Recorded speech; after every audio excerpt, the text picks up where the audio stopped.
Hey sports fans, Coach Nick here, and welcome to BBallBreakdown and another edition of Court Call with Ronnie Nunn. As you all know, Ronnie was a referee for 20 years and was also head of the referees for 5 and is instrumental in allowing us to understand what's happening on the court and why these calls are made. So Ronnie, thanks for coming on the show today. A pretty crazy game too, wouldn't you say? Pretty crazy couple of games, very competitive. You know, I think the freedom of movement concept in basketball today is allowing for these type of exciting games, and yet there's still issues with call selectivity and decision making, and that's always going to be. But these are some unique plays too. Absolutely. Well, let's break into our first play, which happens in the second quarter, where we already have some history here because Timothy Mozgov had gotten a travel call last game, which when we broke it down on Twitter and on Vine, we showed it was a good call. So Cleveland fans are already a little bit on edge. Here we have an interesting post move. What do you see here, and do you think that they missed the call? Yeah, this is a bold miss. When you're trying to compare travel calls, the real tight ones are very difficult. And remember, in basketball officiating, you want to call the obvious, whether it's the violation, except for standing on the line, but you want to call the obvious plays. And the Mozgov previous call in last game was really very tight. And like the announcers have mentioned, I think Van Gundy said, if you're going to call it that tight, you've got a lot of plays to look at. So let's make one thing clear. I think we need work in the post. Let's start there. We've already kind of gotten a little bit better on the perimeter, but we need better concentration on the post, and the players will change their behavior.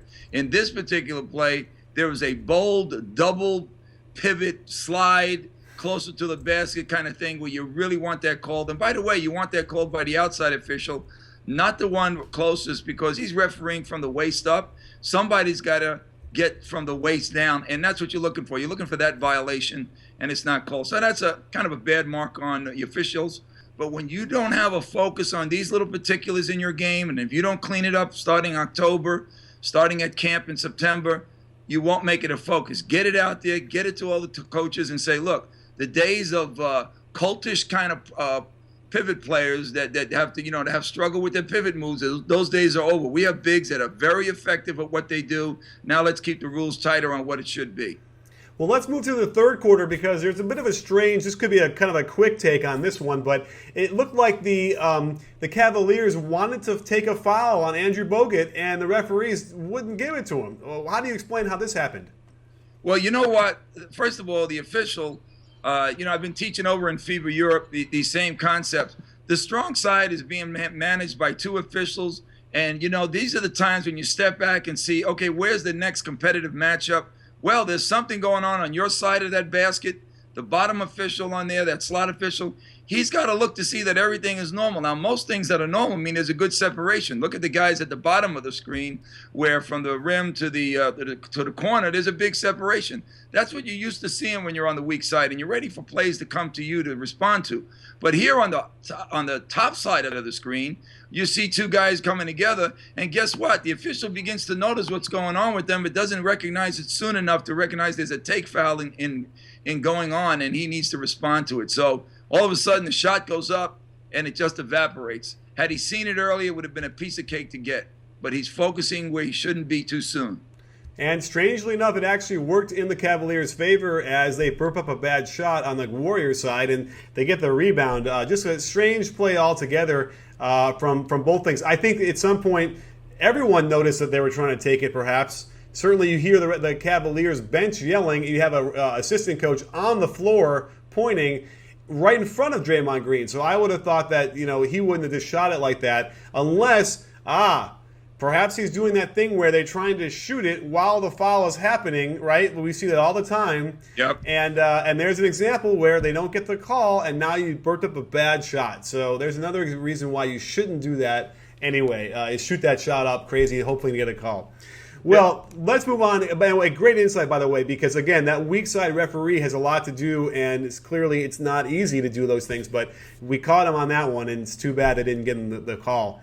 Yep. Let's move on to the fourth quarter where we have a LeBron drive on Curry, and Draymond Green comes over to help, and there was no call at all on this one. It seemed like LeBron was going through the brunt of a lot of physicality in this game. So what do you see in this play, and whether you think it actually was refereed correctly?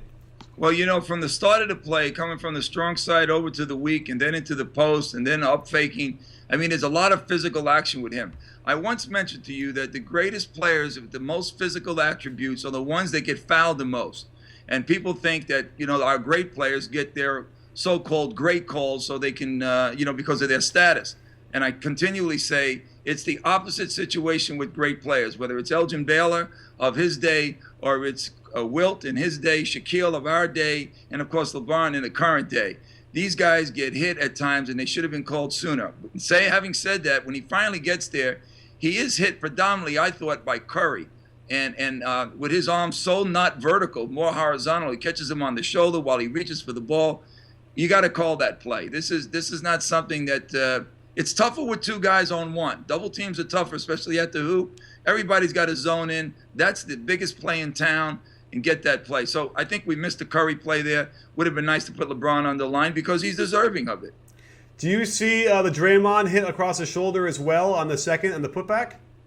I think on the putback, I see it on the forearm. I think it may hit. I'm not sure. I don't want to say. I thought he catches him on right around the other side of the elbow in the bend of the arm. Mm-hmm. I think there's something there too. Maybe there isn't. But again, LeBron can play through a lot of contact sometimes, and it makes it more difficult. That's why you really have to focus on the defender to see what a defender is doing. And forget LeBron. He brings a lot of attention to his offensive skill set, but the officials have to do the opposite. Everybody's watching LeBron. The officials have to watch defenders against him and against any offensive player. That's how you will confirm fouls. If you're doing it the other way around, you're going to always say, I'm not sure. Absolutely, and it's a real tough one. This game was tough as nails to try and call without question, and LeBron was putting the pressure on them to make those calls. What happened in overtime later on was also a bit of a strange one where he drives to the basket and the whistle didn't blow at all. And I think a lot of people were very concerned and confused. Walk us through what happens here and what you think is going through the mind of the referee. Well, you know what? I really think that the referee does something. These are the finals officials. They are supposed to be the best we have, and they are. The bottom line is that the concepts and the foundations never leave you. The reason why you are where you are is because you make less mistakes. You have a reduced amount of errors. That's why officials are at this level. Do they make mistakes? Absolutely. But they are the best at making less when you think of 60 to 61 people that are on the staff today. But the concept is the same. Watch the defender, especially on strips, and you'll find out that the play slows down.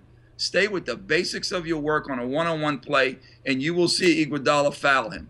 If you try to look at LeBron first, and then all of a sudden here comes this strip, you got no clue. And unfortunately, this is a play that I would be very upset about going back to the locker room to know that I did not get this play. That's definitely right in my wheelhouse and in the lead position, and that's something important. Well, what are we going to talk about with as far as the traveling goes before the foul? Because I believe, let's walk it through because I feel like it's a little bit of a subtlety here, what he does with his feet. But if you see as he comes down, he almost does a spin move, which turns into a jump stop backwards, which is, I think, kosher up until that point. Right, Ronnie? And though he starts out on the perimeter on a drive, he turns and gets into a post situation, and which is very smart, and tries to look to see where he's going to find an opening to make this shot, and he does a step back. But the bottom line is he does a skip into this step after he gathers the ball. There's no question it's a travel, and then he changes pivot feet on the step back, and of course there's another travel. If you take care of these things season long, early on, people start becoming aware, and then all of a sudden you have to have the intestinal fortitude to call them late. But believe me, players will know that this is a focus point. And I can't get on the guys for the travels right now because it's been an accepted behavior. It's got to stop.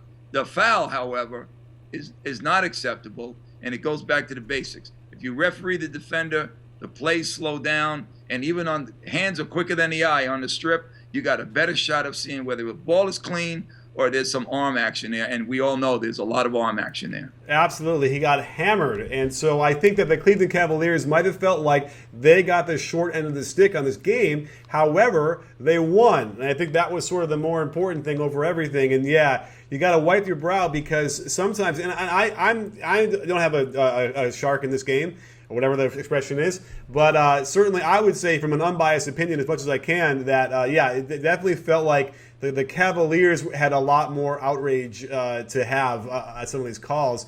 And culminating in the last minute of overtime, we've seen this before, Ronnie. We broke it down last season, where we have a jump ball and we see Draymond, who I insist is not old enough to know all the old man tricks, but was able to sneak one in there. So talk us through what he did here and how he got away with it. Yeah, this is an unusual play. And by the way, I would say a horse in that race. That's the expression.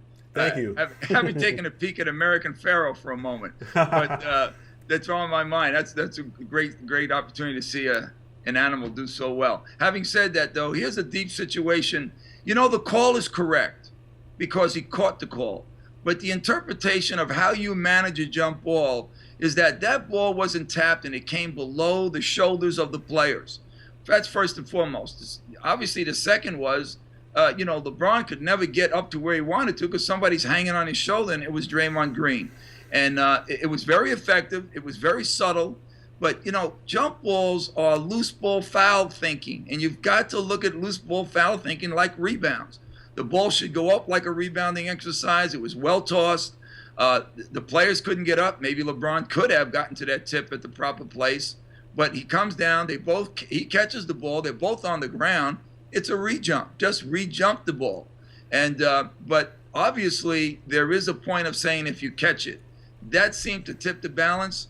But the better thinking, the common sense thinking, would have been the ball is below the shoulder. It's no longer tappable, if I might say, or tippable. Let's just re-jump it and then maybe take a peek at who might be fouling who. Really? So you think that, or what you're trying to say is that catching the jump ball, he could have gotten away with just re-jumping and not making it a turnover? I thought that was sort of a no-brainer. Once he does it, it's a turnover. But I know as interpretation, for the many, many years that I've been involved in watching the game as well as becoming a referee later, and being a player also, I always remember that there is maybe an unwritten law that if a ball goes down below the shoulders of the ball, actually LeBron would be tipping the ball at the chest. And that's not the true design of a jump ball. The ball has got to be up in the air and it's got to be tipped up there. When it comes too low, neither guy can really get to it. It's a patty cake play. And we don't want patty cake plays out there. We want the ball, up at its highest, on its way down and hit. So it could have been resolved in another way. Having him catch the ball, there's no question that would be illegal. But the common sense is, who's going to re-jump that ball? Because it's a poor reaction of the players to get to the ball. Forget the foul right now. It comes all the way down. It deserves a re-jump. It is a critical possession in the game, jump balls at the end of the game. That's why we don't have the arrow. That's why we're supposed to be the best in the world with that. And we should re-jump it when the thing ain't kosher. Well, let's get back to the foul part, because are the referees in the right position to begin on the jump? Yes, they are. You've got to find out. One referee should be looking at the toss along with the tosser, and certainly one should be looking at the fouls. So on the loose ball foul, you're looking immediately at the toss, and then you look back and see where somebody could be taking advantage of another on a foul. And that was obvious. But again, these are the kind of plays people think are not going to happen, and they happen in these games. And you have to know that's why you're there. It's experience, play after play after play, and you got to expect the unexpected. That's the way this game goes, especially in the finals with great athletes, great coaches, and plays you think you never would see. They happen, and you got to stay with it and keep focused on what you know. And when it doesn't look right, correct it. Even if you have to slow it down and ask, right, get it right.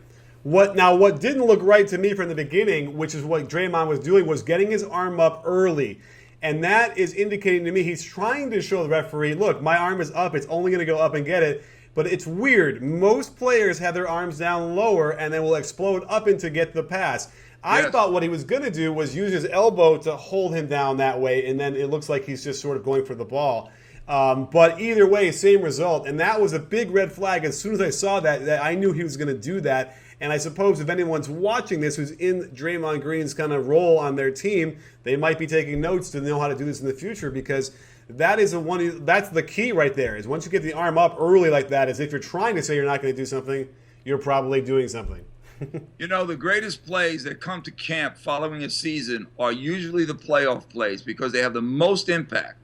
So jump balls, if I were in charge, I would make sure, first of all, let's take away from the guys that are stealing taps. That should come back. The other is make sure that you're looking at loose ball fouls and make sure you're looking at when a ball is really dead and should be re-jumped.